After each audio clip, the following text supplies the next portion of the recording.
O Parque de Diversões de Pripyat, uma cidade na Ucrânia, foi um projeto dos sonhos, mas também um monumento à tragédia.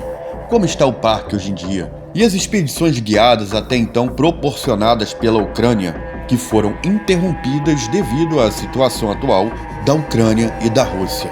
E você sabia que existe uma lenda e muitas pessoas afirmam que o parque chegou a funcionar para entreter as crianças enquanto a cidade estava sendo evacuada? E hoje o mundo surreal te leva à cidade mais próxima de Chernobyl, em mais um vídeo original do Mundo Surreal.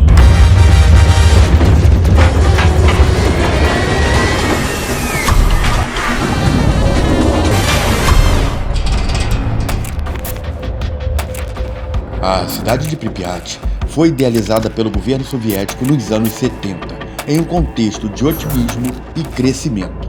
Pripyat foi construída para abrigar os trabalhadores da usina nuclear de Chernobyl, que em 1986 seria o epicentro de uma das maiores catástrofes nucleares da história.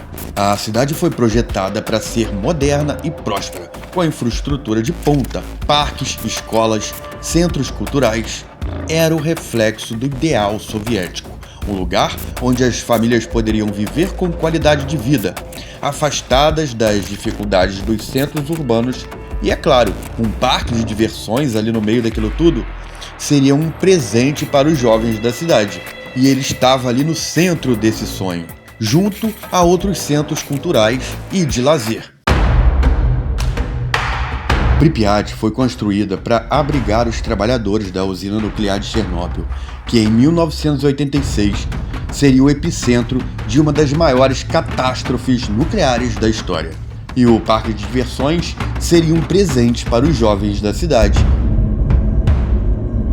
Foi no começo de 1986 que o parque foi quase completado, com sua inauguração planejada para o Dia da Juventude, em 1º de maio daquele mesmo ano.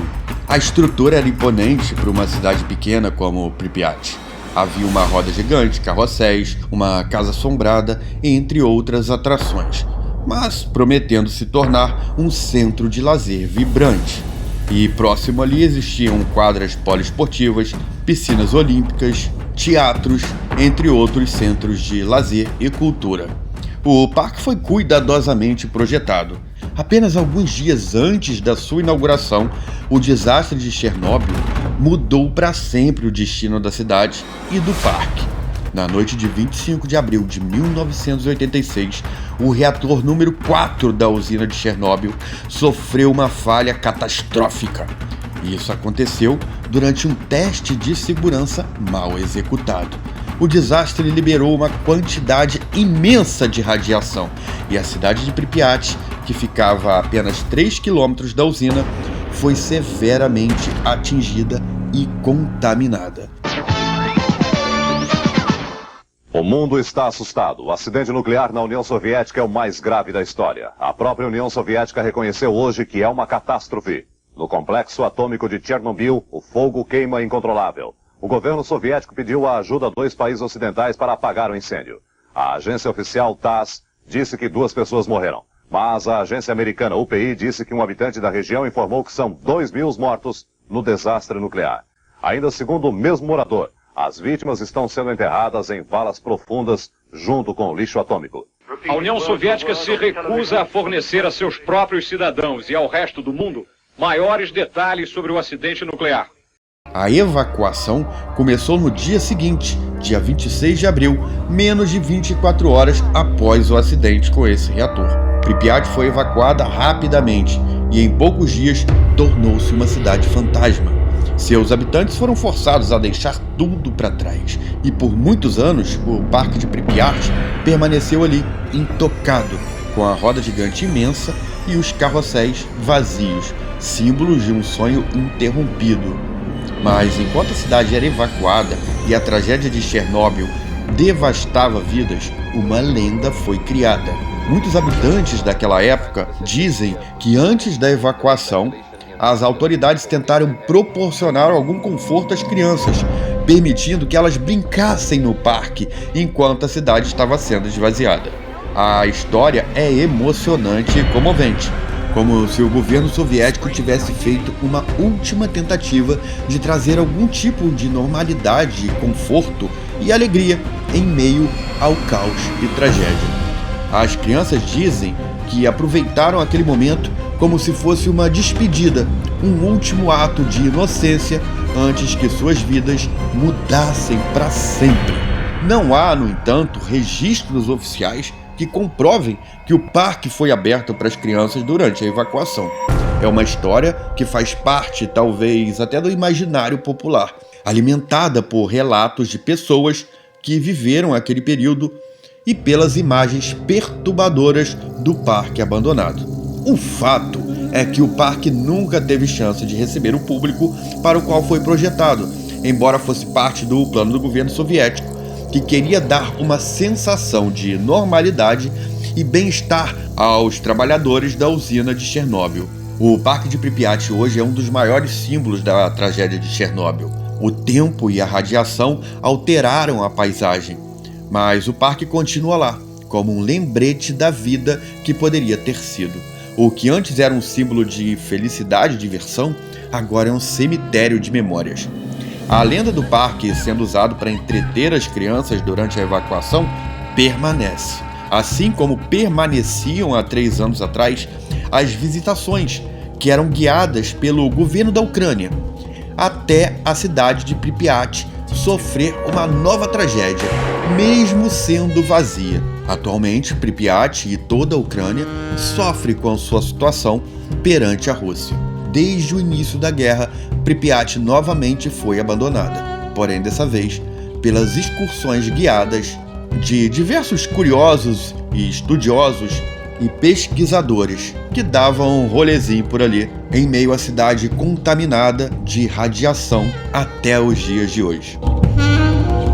Pripyat realmente foi um exemplo de que a União Soviética considerava um modelo de cidade, e Pripyat era frequentemente chamada de a princesinha dos olhos da União Soviética, uma cidade perfeita, com edifícios modernos, espaços verdes e infraestrutura muito avançada para aquela época. Sua localização próxima à usina nuclear de Chernobyl não era apenas estratégica, mas também simbólica.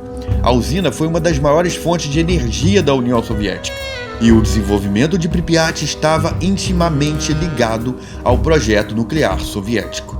A cidade era como uma vitrine para o governo soviético. Ela mostrava ao mundo a eficiência do regime socialista e como a energia nuclear poderia ser usada para promover o progresso e o bem-estar das pessoas. Diversos outros países e nações também utilizavam da mesma fonte de energia. Pripyat cresceu rapidamente durante seus primeiros anos e, em seu auge, tinha cerca de 50 mil habitantes, com a maioria deles trabalhando diretamente na usina. Era uma cidade extremamente jovem, com uma média de idade abaixo dos 30 anos, composta principalmente por famílias de trabalhadores qualificados, engenheiros e técnicos. Por ter uma população predominantemente jovem e com um nível de educação e treinamento alto, a cidade era vista como um reflexo de sucesso soviético na promoção de qualidade de vida para os seus cidadãos. Ela era considerada uma das cidades mais avançadas da antiga União Soviética. E além disso tudo, o militarismo tinha uma presença muito forte na região, dado que o complexo nuclear de Chernobyl era de natureza estratégica, protegida por diversas bases militares na época. Embora a cidade de Pripyat fosse pacífica e civil, a segurança e vigilância estavam sempre em alta, devido à importância da usina e à proximidade com outras instalações militares. A cidade também estava situada em uma região conhecida como Zona de Exclusão, onde o governo mantinha um controle rigoroso sobre as pessoas e suas atividades. Teria Pripyat seu destino 2 vezes condenado, uma pela tragédia de Chernobyl e pela segunda vez pela tragédia da guerra. Hoje, Pripyat permanece como uma cidade fantasma, onde o tempo ficou parado. A cidade nunca foi revitalizada e nunca mais retornou à vida, ficando marcada pela tragédia de Chernobyl. E eu quero que você deixe marcado aqui também nesse vídeo é o seu like. Eu sou Pedro Monsu, muito obrigado pela sua companhia comigo até no final desse vídeo. E o que a gente espera do fundo do nosso coração é que toda essa situação de Ucrânia e Rússia seja resolvida o quanto antes e que Pripyat volte pelo menos a ser visitada por cientistas, estudiosos, curiosos e quem sabe um dia volte a ser ocupada. E até o próximo vídeo do seu Mundo Surreal. Tchau, tchau.